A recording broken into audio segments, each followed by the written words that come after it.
പാരാമെഡിക്കലിലെ ഏറ്റവും ഡിമാൻഡ് ആയിട്ടുള്ളതും പക്ഷെ അധികം ആർക്കും അറിഞ്ഞുകൂടാത്ത ഒരു കോഴ്സിനെ കുറിച്ചിട്ടുള്ള ഒരു വീഡിയോ ആണ് ഇന്ന് ചെയ്യുന്നത്. Accident and emergency care.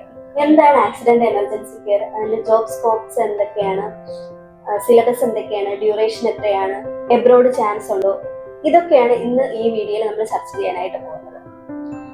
Normally +2 biology science എടുക്കുന്ന സ്റ്റുഡൻസിന് എപ്പോഴും ഉള്ള ഒരു ആഗ്രഹമാണ് മെഡിക്കൽ ഫീൽഡിലോട്ട് പോകുക എന്നുള്ളത്. അപ്പൊ അങ്ങനെ ആഗ്രഹമുള്ള കുട്ടികൾക്ക് ചൂസ് ചെയ്യാൻ പറ്റുന്ന ഒരു കോഴ്സാണ് ആക്സിഡന്റ് ആൻഡ് എമർജൻസി കെയർ. ഈ കോഴ്സ് അധികം ആർക്കും അറിയത്തില്ല. കാരണം എന്ന് വെച്ച് കഴിഞ്ഞാൽ ആക്സിഡന്റ് എമർജൻസി കെയർ എന്നുള്ള ഒരു ഡിപ്പാർട്ട്മെന്റ് നമ്മൾ നോർമലി ഹോസ്പിറ്റലുകളിൽ പോകുമ്പോൾ കാണാറുണ്ട്. എങ്കിലും അധികം ഡിമാൻഡ് ഉണ്ടെന്നോ അല്ലെങ്കിൽ ഇത് കഴിഞ്ഞാൽ ഈ ഒരു കോഴ്സ് പഠിച്ചു കഴിഞ്ഞാൽ ജോബിന്റെ ചാൻസസ് എങ്ങനെയാണെന്നൊന്നും വിദ്യാർത്ഥികൾക്ക് അറിയത്തില്ല. ഇപ്പൊ നോർമലി കോഴ്സ് വരാറുണ്ട്, ആക്സിഡന്റ് ആൻഡ് എമർജൻസി കെയർ എടുത്തു കഴിഞ്ഞാൽ നമുക്ക് ജോബിന് വേണ്ടിയിട്ട് ബുദ്ധിമുട്ടുണ്ടാകുമോ? ഒരു തരത്തിലുള്ള ബുദ്ധിമുട്ടും ഉണ്ടാകത്തില്ല. ഇനി നിങ്ങൾക്ക് എബ്രോഡ് പോകാൻ ഇൻട്രസ്റ്റ് ഉള്ള ഒരു കാൻഡിഡേറ്റ് ആണെങ്കിൽ 100% ആയിട്ട് ചൂസ് ചെയ്യാൻ പറ്റുന്ന ഒരു കോഴ്സ് തന്നെയാണ്. ഇന്ത്യയിലും അതേപോലെ തന്നെ എബ്രോഡിലും ഒരേ രീതിയിൽ ചാൻസസ് ഉള്ള ഒരു ഡിപ്പാർട്ട്മെന്റ് ആണ് accident and emergency care. 2022 national medical council ഒരു നോട്ടിഫിക്കേഷൻ ഇറക്കിയായിരുന്നു. എല്ലാ ഹോസ്പിറ്റലുകളിലും, ഈവൻ ഒരു കുഞ്ഞു ക്ലിനിക് ആയാൽ പോലും അതിനകത്ത് എമർജൻസി കെയർ ഡിപ്പാർട്ട്മെന്റ് ഉണ്ടായിരിക്കണം എന്ന് ഒരു നോട്ടിഫിക്കേഷൻ ഇറക്കിയായിരുന്നു. 2022 ഈ ഒരു നോട്ടിഫിക്കേഷൻ ഇറങ്ങിയിരിക്കുന്നത്. ചെറിയ ക്ലിനിക്ക് തുടങ്ങിയിട്ട് ടോപ്പായിട്ട് നിൽക്കുന്ന ഹോസ്പിറ്റലുകളിൽ എന്തായാലും ഈ ഒരു ഡിപ്പാർട്ട്മെന്റ് ഉണ്ട്. ഇനി അത് പോകെ ചെറിയ ഹോസ്പിറ്റലുകളിലും ഈ ഒരു ഡിപ്പാർട്ട്മെന്റ് കമ്പൽസറി ആയിട്ട് ഉണ്ടായിരിക്കണമെന്ന് നോട്ടിഫിക്കേഷൻ വന്നിട്ടുണ്ട്. അതനുസരിച്ചിട്ട് ആക്സിഡന്റ് ആൻഡ് എമർജൻസി കെയർ എന്നുള്ള ഒരു ഡിപ്പാർട്ട്മെന്റ് പഠിക്കുന്ന സ്റ്റുഡൻസിന് വളരെ ഈസി ആയിട്ട് തന്നെ ജോബ് കിട്ടാനായിട്ട് ഉള്ള ചാൻസസും ഉണ്ട്. അപ്പൊ എന്താണ് ആക്സിഡന്റ് ആൻഡ് എമർജൻസി കെയർ? ഈ ഒരു കോഴ്സ് കഴിഞ്ഞാൽ നമ്മൾ എന്തൊക്കെയാണ് ചെയ്യേണ്ടതായിട്ട് വരുന്നത്? ഈ ഒരു കോഴ്സിന് മെയിൻ ആയിട്ട് വേണ്ടത് എല്ലാ പാരാമെഡിക്കൽ കോഴ്സിലും അല്ലെങ്കിൽ എല്ലാ മെഡിക്കൽ കോഴ്സിനും ഉള്ളതുപോലെ ക്ഷമയും, അതോടൊപ്പം നമ്മുടെ ഒരു എനർജറ്റിക് ലെവലും, അതുപോലെ തന്നെ നമ്മുടെ ഒരു പേഷ്യന്റ് വന്നു കഴിഞ്ഞാൽ ഒന്ന് കൗൺസിൽ ചെയ്ത് പേഷ്യന്റിനെ ഒന്ന് സ്റ്റേബിൾ ആക്കേണ്ട എബിലിറ്റി എല്ലാം നമുക്ക് ഉണ്ടായിരിക്കണം. അത് നോർമലി ഈ ഒരു കോഴ്സ് പഠിക്കുമ്പോൾ തന്നെ നമുക്ക് ആ ഒരു എബിലിറ്റി ഒക്കെ വന്നോളും. അല്ലാണ്ട് നമുക്ക് അയ്യോ ഈ ഒരു കോഴ്സ് എടുത്തു കഴിഞ്ഞാൽ എന്നെ കൊണ്ട് പറ്റുമോ, അങ്ങനെ ഒരു ചിന്ത വേണ്ട. നമ്മൾ ഈ ഒരു കോഴ്സ് പഠിക്കുന്നതോടൊപ്പം അതിന്റെ പ്രാക്ടിക്കൽ കൂടെയാണ് നമ്മൾ പഠിക്കുന്നത്, തിയറി മാത്രമല്ല പഠിക്കുന്നത്. അപ്പൊ നമ്മൾ സെക്കൻഡ് ഇയർ തുടങ്ങിയിട്ട് പേഷ്യന്റുമായിട്ടുള്ള കണക്ഷൻസ് സ്റ്റാർട്ട് ചെയ്യും. അപ്പോൾ തന്നെ നമ്മൾ ഓൾമോസ്റ്റ് അതെല്ലാം കവർ ചെയ്യുന്നുണ്ട്. അപ്പൊ അതുകൊണ്ട് വളരെ ഈസി ആയിട്ട് നിങ്ങൾക്ക് പഠിക്കാനും പറ്റും.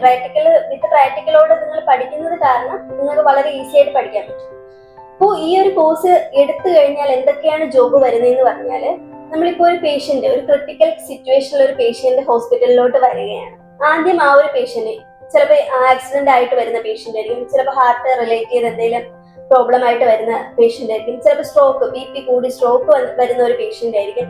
അപ്പൊ അവരാദ്യം കൊണ്ടുപോകുന്ന ആക്സിഡന്റ് ആൻഡ് എമർജൻസി കെയർ ഡിപ്പാർട്ട്മെന്റിനകത്താണ്. എമർജൻസി കെയർ ഡിപ്പാർട്ട്മെന്റിനകത്ത് കൊണ്ടുപോയി ആ പേഷ്യന്റിനെ ഒന്ന് സ്റ്റേബിൾ ആക്കുക. കാരണം ഡോക്ടർ വന്ന് നോക്കുമ്പോൾ ആ പേഷ്യന്റ് സ്റ്റേബിൾ ആയാൽ മാത്രമേ ഡോക്ടറിന് ബാക്കി കൺസൾട്ടേഷൻ ചെയ്യാൻ പറ്റത്തുള്ളൂ. അപ്പൊ ആ ഒരു കണ്ടീഷൻ ആക്കാൻ വേണ്ടിയിട്ട് ഉള്ള ഒരു കോഴ്സാണ് ആക്സിഡന്റ് ആൻഡ് എമർജൻസി കെയർ. അയ്യോ നമുക്ക് ഇത്രയേ ഉള്ളൂ പഠിക്കാൻ എന്ന് ചിന്തിക്കരുത്. കാരണം ഇത് സ്റ്റേബിൾ ആക്കണമെങ്കിൽ വളരെയധികം കാര്യങ്ങൾ നമ്മൾ പഠിക്കേണ്ടതായിട്ടുണ്ട്. അപ്പോൾ ഈ ഒരു കോഴ്സ് പഠിക്കുന്നതിനോടൊപ്പം ഞാൻ നേരത്തെ പറഞ്ഞതുപോലെ പ്രാക്ടിക്കലും നമ്മൾ ചെയ്യുന്നുണ്ട്. അപ്പോൾ അത് ഓൾമോസ്റ്റ് നമ്മളെല്ലാം കവർ ചെയ്തായിരിക്കും ഈ ഒരു കോഴ്സ് കംപ്ലീറ്റ് ചെയ്ത് ഇറക്കേണ്ടത്. അപ്പൊ ഈ ഒരു കോഴ്സ് കഴിഞ്ഞാൽ ഇതൊരു ലൈഫ് സേവിങ് കോഴ്സാണ്. അപ്പൊ ഈ ഒരു കോഴ്സ് കഴിഞ്ഞാൽ ഫസ്റ്റ് ഇപ്പോൾ പേഷ്യന്റിനെ, ഇപ്പോൾ കണ്ടിന്യൂസ് ഇപ്പൊ അസുഖങ്ങൾ വന്നിരിക്കുന്ന ഒരു പേഷ്യന്റ് ആയിരിക്കത്തില്ല നമ്മുടെ മുന്നിൽ വരുന്നത്. ഏറ്റവും കൂടുതൽ കേസസ് വരുന്ന ആക്സിഡന്റ് കേസസ് ആയിരിക്കും. അപ്പൊ ആ പേഷ്യന്റെ കണ്ടീഷൻ ഒന്ന് സ്റ്റേബിൾ ആക്കിയാൽ മാത്രമേ ഡോക്ടറിന് ട്രീറ്റ് ചെയ്യാൻ പറ്റത്തുള്ളൂ. അപ്പൊ ആ ഒരു കണ്ടീഷൻ ഓക്കെ ആകുന്ന ഒരു ഡ്യൂട്ടിയാണ്, ആ ഒരു ഡോക്ടറിനെ ഹെൽപ്പ് ചെയ്യുന്ന ഡ്യൂട്ടിയാണ് ആക്സിഡന്റ് ആൻഡ് എമർജൻസി കഴിഞ്ഞ ഒരു കുട്ടിക്ക് വരുന്നത്. ഇപ്പൊ ഒരു പേഷ്യന്റ് നമ്മുടെ മുന്നിൽ വരെയാണ്, നമ്മൾ വർക്ക് ചെയ്യുന്നത് മേ ബി ഒരു കുഞ്ഞു ക്ലിനിക്കിലായിരിക്കും വർക്ക് ചെയ്യുന്നത്. അപ്പൊ അവിടെ നിന്ന് നമ്മളെ ഈ ഒരു പേഷ്യന്റിനെ ഒന്ന് സ്റ്റേബിൾ ആക്കി ഫസ്റ്റ് എയ്ഡ് കാര്യങ്ങളെല്ലാം ഡോക്ടർ കൊടുത്തതിന് ശേഷം ഈ പേഷ്യന്റിന് മേ ബി നമ്മൾ ഒരു സൂപ്പർ സ്പെഷ്യാലിറ്റി ഹോസ്പിറ്റലിലോട്ടോ അല്ലെങ്കിൽ മെഡിക്കൽ കോളേജിലോട്ടോ സഡൻ ആയിട്ട് കൊണ്ടുപോവുകയാണ്. അപ്പൊ ഇതിനകത്ത് ആംബുലൻസിനകത്തുള്ള ഡ്യൂട്ടീസ് കാര്യങ്ങൾ മേ ബി ചെയ്യേണ്ടി വരുന്നത് ഈ ഒരു ആക്സിഡന്റ് ആൻഡ് എമർജൻസി കെയർ കഴിഞ്ഞ് വിദ്യാർത്ഥികളായിരിക്കും ചെയ്യേണ്ടതായിട്ട് വരുന്നത്. അപ്പൊ ഇവർക്ക് അതിൻ്റെതായ പ്രാക്ടിക്കൽസ് കാര്യങ്ങൾ പഠിക്കുന്ന ടൈം തന്നെ ഹോസ്പിറ്റലുകളിൽ നിന്ന് പ്രൊവൈഡ് ചെയ്യുന്നുണ്ട്. ഇനി ഇത് പഠിച്ചു കഴിഞ്ഞാൽ ഈ ഒരു പൊസിഷൻസ് ഒക്കെയാണ് ഒരു accident and emergency care department കഴിഞ്ഞ ഒരു കുട്ടിക്ക് വരുന്നത്. ഈ ഒരു ജോബ് നാച്ചർ ആണ് വരുന്നത്. ഇനി ഇത് കഴിഞ്ഞാൽ എന്തൊക്കെ ജോബിനാണ് നമുക്ക് ചാൻസസ് ഉള്ളതെന്ന് നോക്കാം. ഇത് വരുന്ന മെയിൻ ആയിട്ട് ഹോസ്പിറ്റൽസിൽ വരുന്നുണ്ട്, ക്ലിനിക്കിൽ വരുന്നുണ്ട്, ദെൻ എയർ ആംബുലൻസിൽ ഇതിന്റെ സ്കോപ്പ് വരുന്നുണ്ട്, ലാൻഡ് ആംബുലൻസിൽ സ്കോപ്പ് വരുന്നുണ്ട്, സ്പോർട്സ് റിലേറ്റ് ചെയ്ത് വരുന്ന പ്രോഗ്രാംസിനെല്ലാം ഇതിന്റെ ഒരു ചാൻസസ് വരുന്നുണ്ട്, ദെൻ ഷിപ്പിംഗ് റിലേറ്റ് ചെയ്ത് വരുന്ന ജോബ്സ് വരുന്നുണ്ട്. അപ്പൊ ഇതിനകത്തെല്ലാം ഒരു ആക്സിഡന്റ് ആൻഡ് എമർജൻസി കെയർ കഴിഞ്ഞ ഒരു ടെക്നീഷ്യന് ജോബിന്റെ ചാൻസസ് വരുന്നുണ്ട്. അപ്പൊ വളരെയധികം ജോലി സാധ്യത ഉള്ള ഒരു കോഴ്സാണ്. പക്ഷെ അധികം ആർക്കും ഇതിനെക്കുറിച്ച് അറിയത്തില്ല. നമ്മളിപ്പോ നോർമലി കേൾക്കുന്നത് MLT അല്ലെങ്കിൽ കാർഡിയക് കെയർ, റേഡിയോളജി, ഇങ്ങനെ ഒരു കോഴ്സസ് ആണ് നോർമലി നമ്മൾ ഡേ ടു ഡേ നമ്മൾ കേട്ടുകൊണ്ടിരിക്കുന്നത്. പക്ഷെ ആക്സിഡന്റ് ആൻഡ് എമർജൻസി കെയർ പോലെയുള്ള കോഴ്സുകൾ വളരെ ഡിമാൻഡഡ് ആണ്. അതുപോലെ തന്നെ പഠിച്ചിറങ്ങുന്ന കുട്ടികളുടെ എണ്ണം കുറവാണ്. അത് കാരണം തന്നെ പഠിച്ചുകൊണ്ടിരിക്കുന്ന കുട്ടികൾക്ക് എന്താണ് ജോബിന്റെ സ്കോപ്പും കൂടുതലാണ്. ഇനി ഇന്ത്യയിലും അതുപോലെ തന്നെ എബ്രോഡും ഒരേപോലെ ചാൻസസ് ഉള്ള ഒരു ഡിപ്പാർട്ട്മെന്റ് തന്നെയാണ്. ഇപ്പോൾ നോർമലി സ്റ്റുഡൻസ് വിളിച്ച് ചോദിക്കാറുണ്ട് എബ്രോഡ് പോവാൻ ഏത് കോഴ്സ് എടുത്തു കഴിഞ്ഞാൽ എബ്രോഡ് പോയി കഴിഞ്ഞ് പെട്ടെന്ന് സെറ്റിൽ ആവാൻ പറ്റും. നിങ്ങൾക്ക് വളരെ ഈസി ആയിട്ട് എടുക്കാൻ പറ്റുന്ന ഒരു department accident and emergency care ആണ്. നമ്മുടെ നാട്ടിൽ അത് ഇപ്പൊ കറന്റിലി ഒന്നും ആയി വരുന്നതേ ഉള്ളൂ. പക്ഷെ എബ്രോഡിലൊന്നും അങ്ങനെയല്ല. അവിടെ വർഷങ്ങൾക്ക് മുൻപ് തന്നെ ഈ ഒരു ഡിപ്പാർട്ട്മെന്റെല്ലാം വളരെ ആക്റ്റീവ് ആയിട്ടുള്ള ഡിപ്പാർട്ട്മെന്റ്സ് ആണ്. അപ്പൊ അതുകൊണ്ട് തന്നെ ജോലിക്ക് ഒരു തരത്തിലുള്ള ബുദ്ധിമുട്ടും നിങ്ങൾ ഫേസ് ചെയ്യേണ്ടി വരത്തില്ല. ഇനി കോളേജസ് എവിടെയൊക്കെയാണ് കോളേജസ് നോക്കാം. നമുക്ക് കേരളത്തിനകത്ത് കോളേജസ് അവൈലബിൾ ആണ്. വളരെയധികം സീറ്റ് കുറവാണ് കേരളത്തിനകത്ത് വരുമ്പോഴത്തേക്ക്. കേരളത്തിന് പുറത്ത് അത്യാവശ്യം നമ്പർ ഓഫ് സീറ്റ്സ് വരുന്നുണ്ട്. കേരളത്തിന് പുറത്ത് നിങ്ങൾക്ക് അഡ്മിഷൻ എടുക്കാം. ഇതിന്റെ എലിജിബിലിറ്റി ക്രൈറ്റീരിയ എന്ന് വരുന്നത് +2 ബയോളജി സയൻസ് ഉള്ള ഏതൊരു സ്റ്റുഡൻസിനും ഈ ഒരു ഫീൽഡിലോട്ട് പോകാനായിട്ട് സാധിക്കും. ഫിസിക്സ്, കെമിസ്ട്രി, ബയോളജി 50% മാർക്ക് ഉണ്ടെങ്കിൽ നിങ്ങൾക്ക് ഈ ഒരു ഫീൽഡിലോട്ട് പോകാനായിട്ട് സാധിക്കും. ഇനി കോളേജുകൾ ചൂസ് ചെയ്യുമ്പോൾ എന്തൊക്കെ കാര്യങ്ങൾ നമ്മൾ ശ്രദ്ധിക്കണം?